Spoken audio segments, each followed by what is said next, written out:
Today we continue our player breakdown series, all today on Locked On Tigers.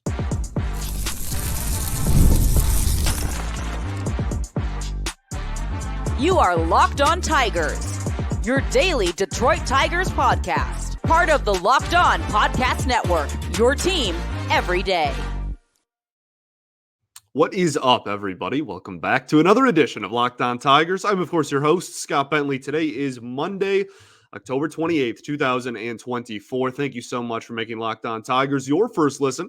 Every single day, we are free and available wherever you get your podcasts, including YouTube, part of the Locked On Podcast Network, your team every day. Today's episode is brought to you by FanDuel. You can get started this season with a big return on FanDuel. New customers can place a $5 bet, and you'll get started with $150 in bonus bets if you win your first $5 bet. Just visit FanDuel.com to get started. Welcome in, welcome all. Hope everyone had a fantastic weekend.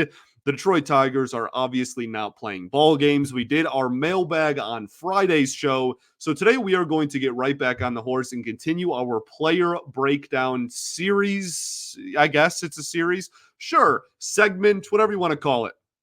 I still think that this is a very important exercise to have after the season ends and before the thick of the offseason, just so it's very clear kind of where the general public stands on all the players, where I stand on all the players, where you all stand on all the players, et cetera, et cetera, et cetera. Okay, so today we're going to try to knock out three players here: Riley Greene, Tyler Holton, and Alex Lange. Three pretty unique cases. I guess Greene and Holton somewhat similar in the sense that they are fixtures in the team in 2025 and were fixtures on the roster in 2024. So but Alex Lange is certainly an interesting case. We'll talk about him and his potential future with the team. Obviously, what has been going wrong with him, injury, et cetera, et cetera, et cetera. But we're going to start off with Riley Greene on today's show. The All-Star, the first-time All-Star, Riley Greene in 2024. He hit .262 with a .348 on base percentage, a .479 slug. That is, for all of you math whizzes at home, an .827 OPS. He had 24 homers, 74 RBIs, an 11% walk rate, a 26.7% K rate, and ended the year with 4 Fangraphs WAR. This was a great season for Riley Greene. He just turned 24 years old about a month ago, so this was his age 23 season, and he put up a 4-win season with an OPS in the mid-800s. Like, he is still very young and can continue to improve, I believe, even beyond this season. But he had the second highest WAR on the entire team, the highest amongst all position players. The only person in the entire Major League team he had a lesser WAR than was Tarek Skubal, obviously. I think my biggest takeaway from Riley Greene this year in terms of like positive takeaways was just the fact that he played games. This was the first time he had eclipsed the 100-game play mark in his 3-year career. Played 137 games.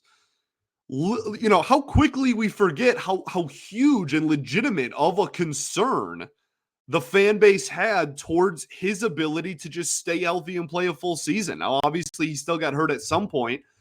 But, I mean, almost 140 games. I mean, you're talking about dang near a full season of work this year for the first time in his professional career.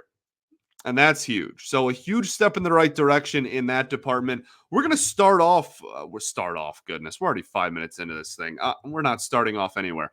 We're going to talk about everything he does outside of the batter's box before we get into the real, nerdy and nitty gritty of what he is doing in the batter's box. So he moved to left field this season. And this is something that I have been calling for pretty much since he debuted. And I did not know that Parker Meadows was going to be literally Superman and be this elite center fielder at the major league level. Obviously, we'll talk about Parker Meadows when we get to him in this series, in this rundown here. But I was always of the opinion that we should get an elite defensive center fielder and move Riley Greene to the corner. And this year, That went over very well. He had a +1 outs above average, which is fine. That's plus, 79th percentile or whatever it is. Like that's plus range over there in left field. But the biggest thing was he was a +14 defensive runs saved. Really, really nice with the leather. Really quick relays, really crisp relays as well. Covered a decent amount of ground out there. Just a really, really solid defensive season for him. Played a little bit of right as well. Played a little bit of center as well when Parker got demoted. But for the most part, hung out in left field. And all 14 of that +14 defensive run saved came from his time in left field. He was 0 DRS in center and right field both. He was also a positive base runner. I don't want that to get lost. Like that, this is a guy that has been people have been very critical of how he runs for most of his professional career, dating back to his draft year. That was somewhat of a concern. And he worked a lot in the offseason. Evan Petzold of The Freep covered it and did a great job covering it. He did legitimate work last winter just about his running form and like trying to be a better base runner and trying to be a little bit faster and whatnot. So I want to give him credit there as well. Offensively, I already read you all the numbers. He was really solid. Let's get into what everybody wants to talk about though, and that is how good of an offensive season he had. That Savant page is all red. There's a couple of blues. We'll talk about that, but it is a lot of red. He hit the ball really hard consistently. He did not chase very often. He walked at a really, really well above average clip. He had a really solid, again, age 23 season. He was the best hitter on this team from start to finish, the best position player on this team from start to finish. Now, obviously, Carpenter was a better pure hitter, but Carpenter did not play, missed a lot of time, did not play a full season. Riley Greene was this team's middle of the lineup, consistent best player that outside of Tarek Skubal from opening day through the end of the season. He was still streaky. If we want to get into the things that I hope he can still improve on, going forward, which I believe he will. Again, next year will be his age 24 season. One of the biggest complaints from the fan base in regards to Greene has been streakiness. And you still saw that a little bit this year, but I think it was a little bit more controlled than it has been. I think he took a lot of steps forward in regards to kind of mitigating that this season. The OPS from month to month was in the high 800s or even just straight up the 900s for pretty much all season, except for May and August. It was in the mid 600s, and he hit under 220 in both of those months, respectively. But I think the biggest thing that I am looking for him to keep an eye out for and just purely make adjustments on and be better at, just straight up better at going forward, is he did not hit lefties well this year. And that is, I think, a very fair and legitimate thing to point out of like, this needs to get better. This season against righties, he hit 280 with an 873 OPS. Against lefties, he hit 213 with an OPS under 700. It was 698. This team desperately needs Riley Greene to not end up being like a platoon bat. And I don't think he will. And like he wasn't this year. He was a 4-WAR player.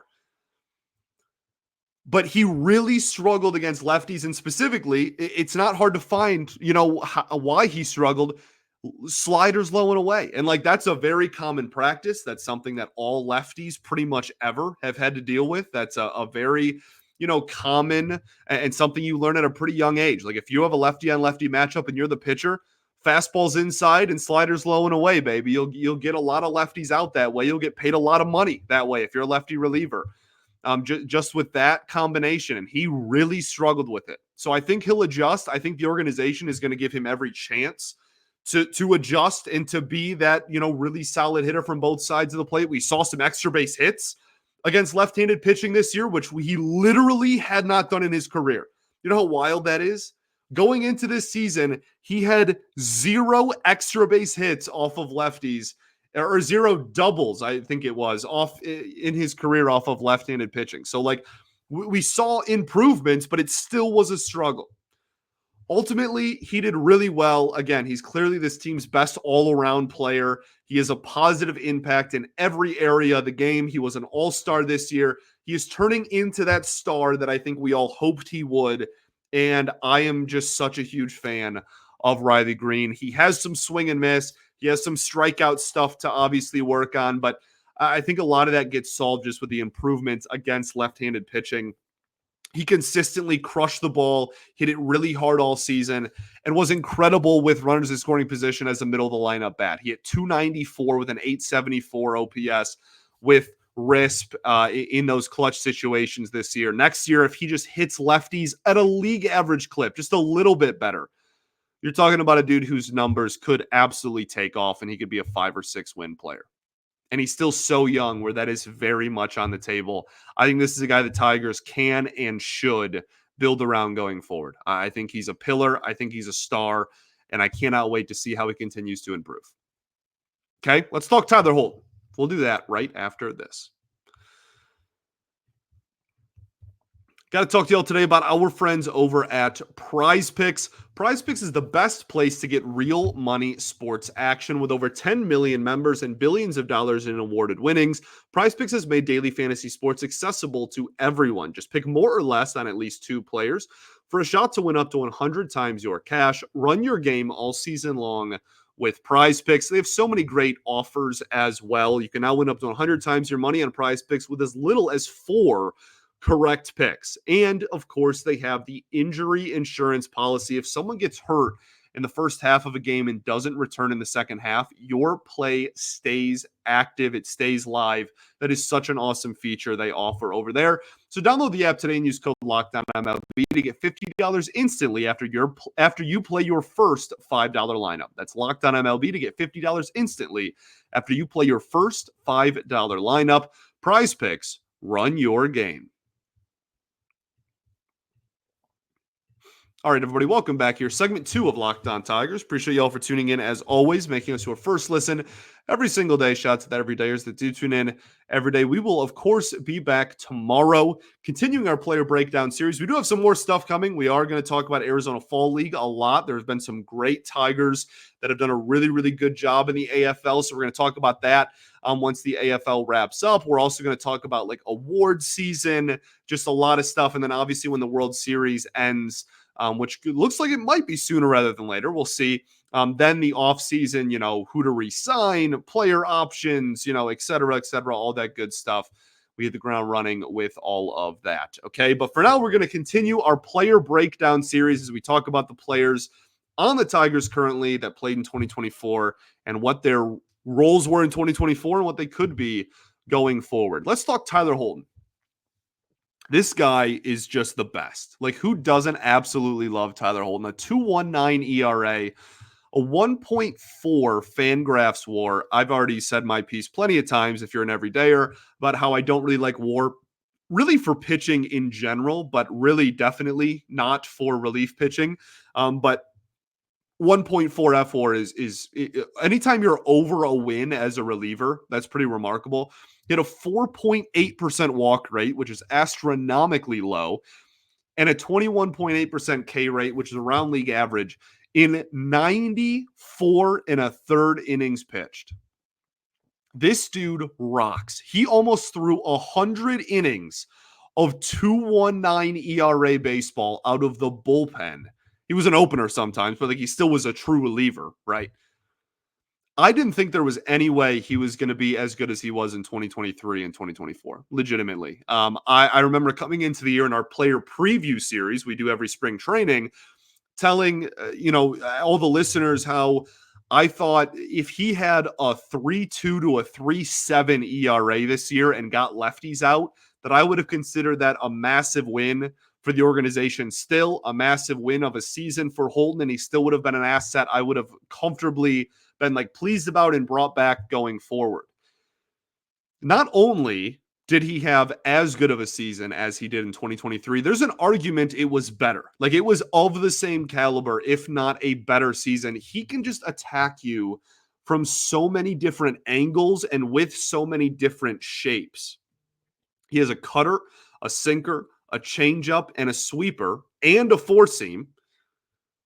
that all have usages between 15% and 27%. That is 5 pitches that he is mixing. His pitch mix is elite, right? Like genuinely elite. That's 5 different pitches he is throwing consistently enough where you have to be prepared for any of those 5 to be thrown. That is the definition of a well-rounded arsenal. All of those are also plus pitches. Literally all of them are plus pitches and have been for the better part of 2 years now. No one can hit him either. He's not just a lefty specialist. Righties were his, I guess, like they hit better than lefties did, but they still hit 187 with a 523 OPS. Lefties hit 153 with a 468 OPS. Talking like Javi numbers there. Sorry. I'm sorry. I'm not. He didn't have a single bad month. Like, I guess you could kind of say that, comparison to the rest, that his first month of the year, he wasn't as good, but like, he had a 0.83 ERA in the entire second half of the season. From All-Star break to game 162, this dude had a sub 0.85 ERA. He's not a high K rate guy, but he doesn't need that to be elite. He is incredible at getting weak contact and not allowing walks. And like he really reminds me a lot of, I know that like there are some people that are just like never going to like this guy, which I don't understand, but we're not getting into that. I'm so glad we never have to talk about this situation ever again. Like he really reminds me of Erod, right? Where when Erod was here, and when he was pitching out of his mind in the first half of 2023, right? It was just ground ball, weak contact, fly ball, ground ball, fly ball, ground ball, because no one could barrel him up. And that's what Tyler Holton is, but just out of the bullpen. And it is incredible to watch. He is also, if you want a poster child for why reliever war doesn't matter to me, Tyler Holton kind of is the perfect example as to why. I genuinely think this dude is one of the most valuable players, not just pitchers, players on this entire team. He opens, he pitches mid-game, he can get out of jams, right? Inherited runners, he can get fly balls, he can get ground balls, he gets strikeouts at a league average clip, and he can pitch in high leverage at the end of games as well. He can be your closer. Like, he is incredible, and he is, I genuinely think, one of the most valuable assets this team has. I don't think he's going anywhere anytime soon. I think AJ Hinch adores him. I think this front office adores him, and I am done betting against this dude. He was a waiver claim from Arizona after they signed Andrew Chafin. This year, him and Andrew Chafin were teammates in the first half of the year for the Detroit Tigers. He's a dog. And I think he's the only dude on this team that I really consistently trusted in the highest of high leverage the entire season. It was a roller coaster of a year as far as this bullpen goes. There was guys that were coming and going in terms of how consistent they were in high leverage. Tyler Holton was really the only one that kind of withstood the entire season. Absolute king. Let's talk Alex Lange, right? We're going to go through everybody on the 40-man roster in this player breakdown series. Alex Lange only threw 18 innings at the major league level for the Detroit Tigers, was a 0.1 FWAR, so about a replacement level player, had a 4.34 ERA and 18.9% walk rate. You heard me right. Basically a 19% walk rate and a 23.3% K rate. He got demoted to AAA, only threw 8 2/3 innings down there, had a 3.12 ERA, did only record 1 walk, and had 12 strikeouts in those 8 2/3 innings. Then he got an injury, devastating blow, a right lat injury. The hope, still to my understanding, is that they want him to be ready and participating in spring training. So I'm hoping that that is still the case. Let's really let's do the deep dive, okay? Let's jump head first into the just whirlwind of emotion that is Alex Lange on the mound for the Detroit Tigers. We'll do that right after this. Got to talk to you today about our friends over at FanDuel. Get ready to tackle the NFL action with FanDuel, America's #1 sportsbook, because right now new customers can bet $5 to get $150 in bonus bets if you win. The FanDuel Sportsbook apps gives you everything you need to place live bets on the NFL all in one place. So when you get a hunch in the middle of a game, you can check in on the latest stats, view live play-by-play, and so much more on the same page where you place all of your bets. Just visit FanDuel.com to join today, and you'll get started with $150 in bonus bets if you win your first $5 bet. That's FanDuel.com. Never waste a hunch and make every moment more with FanDuel, an official sportsbook partner of the NFL. All right, everybody, welcome back here. Third and final segment of Locked On Tigers. Appreciate y'all for tuning in as always. So we're talking about Alex Lange, and then we're going to get into the roles for these guys in 2025. But we can't talk about the role Alex Lange may or may not have without talking about Alex Lange, the pitcher himself. This is some of the best stuff you'll ever see, and we are all well aware of that. This is not news to you if you are a Tigers fan and have watched Alex Lange in any capacity. It is disgusting. He has the potential. And I've said this since he was in Toledo. I have said this since the first 5 innings he pitched back, 3 seasons ago now, or 4 seasons ago, whenever it was now. And I still believe it, despite the roller coaster that has been the last 24 months for him on the mound. This dude, if he can put it all together, legitimately has the potential to be an elite, high-end, high-leverage reliever, if you want to call it closer, sure. Just to make AJ upset, we'll call him a closer here. He has the potential to be an elite, high-end arm out of the bullpen, but he just cannot consistently throw strikes. Now, it's not fair to just say he can't throw strikes, just throw more strikes. Let's talk about why. His walk rate has increased each year of his career. That is not good. And not only is it not improving, it has somehow gotten worse literally every year when compared to the previous season. In the last 2 years, it's been a dramatic increase. Part of the reason he struggles to throw strikes is because his 2 best pitches are inherently not pitches that you throw in the strike zone. Curveball, changeup, right? His curveball, he throws 58% of the time. An anomaly. One of the reasons why he also gets so many swings and misses is because nobody else throws a curveball 60% of the time. That's almost triple more than the second most thrown pitch in his arsenal. Curveball isn't a pitch you are trying to throw in the strike zone consistently. Nonetheless, when you have serious command issues, right? Now, that pitch that he throws that often was only thrown in the strike zone 37.2% of the time. That is third among 4 pitches that he throws. So, do you see the problem here? The pitch he throws 3 times more often than any other pitch, he only throws in the strike zone barely over a third of the time. That's not good. And that is why this issue persists.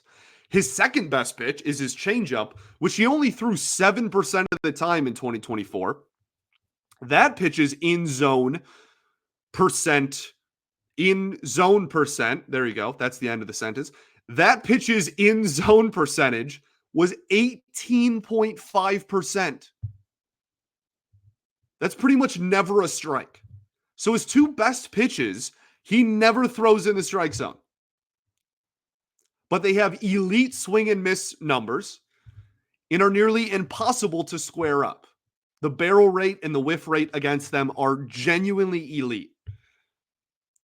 So that leaves us with the other 2 pitches, and those would be variations of fastball. He has a 4-seam fastball and he has a sinker. They got hit really hard.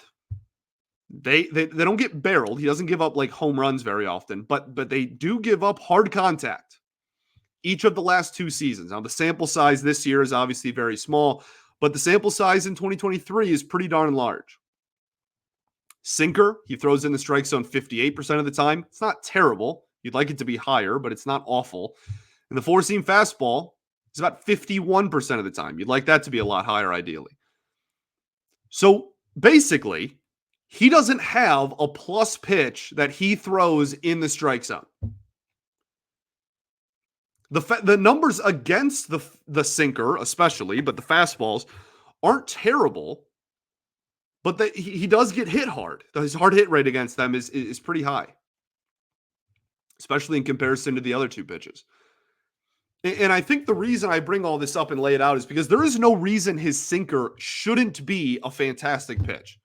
That thing moves like 8 feet. That's obviously an exaggeration, but like it's a ridiculous amount. And people can't barrel him up. But he needs to be able, shockingly, to throw it in the bottom of the strike zone. That sinker I'm talking about. He needs to throw that pitch in the bottom third of the zone. And if he can do that, it opens up a whole world of possibilities. If he can throw a fastball at the knees consistently, he's going to be unhittable. Because he can just tunnel everything off of that. Four-seam fastball at the knees. It's called strike one. Curveball, low, at his ankles. He thinks it's the fastball, so he swings. Strike two. Changeup at his ankles. He thinks it's the fastball, low. Strike three. Boom.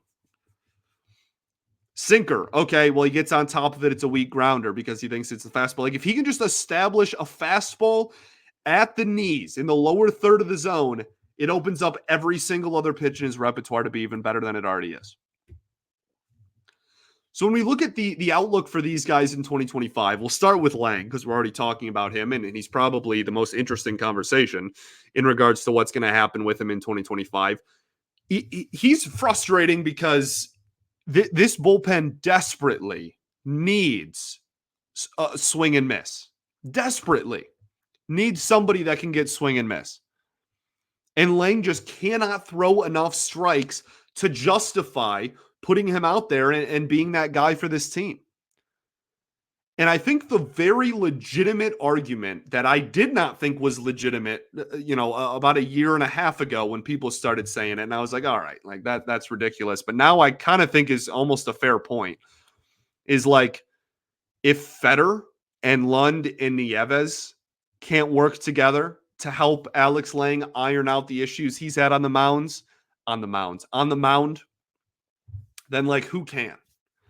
And like he will get work and he will get an opportunity. And there are probably 29 teams in baseball that want to get their hands on Alex Lange to see if they can. I don't even want to use the term like fix. There's nothing, wrong with Alex Lange, but like, can work with him and work through those issues he's had on the mound and see if they can get an all-star caliber pitcher out of him. But like, we have maybe the best pitching coach in baseball and certainly one of the best pitching coaching staffs in baseball. And obviously we're rooting for his health. Hopefully he can be fully ready to go here in spring training. He has a minor league option remaining as well, which kind of makes this really interesting going into the season. From where I sit right now, and we'll see how the winter goes. We'll see how the rest of the offseason goes. I think one of two things is going to happen with Alex Lange this winter. I think they're either going to trade him or he is going to be on the opening day roster, assuming his health, obviously. I don't think there's anything in between. I don't think this dude's like starting off in Toledo and they're going to try to work through. I don't think he's going to, he's not getting like DFA'd. Like, that's preposterous. His stuff is way too good to just like give up on him. I think it's either he's in the bullpen on opening day come spring, or he's pitching for somebody else because of a trade. As far as the other two gentlemen, Tyler Holton, not much to say. He's going to have the same role again. He's going to be an innings-eating elite reliever. And Riley Greene, obviously we know his role. He's going to be one of the best players on the team again next year. I think the real question for Greene is just how high can the ceiling get? How good can he become? And if he can hit lefties at an even remotely decent clip, you're talking about a guy that legitimately could be one of the better outfielders in the American League, because he put up a 4-WAR season hitting .213 against lefties this year. That's how good he was. So Thanks for making Locked On Tigers your first listen every single day. Shout out to the everydayers that do tune in every day. We will, of course, be back tomorrow. We'll keep this ball rolling. I appreciate you all greatly for tuning in, even in the offseason here. World Series, pretty exciting so far. Maybe we'll talk about that a little bit this week as well. Okay, peace and love. Going to therapy's dope. I'll catch y'all tomorrow, baby. Go Tigers.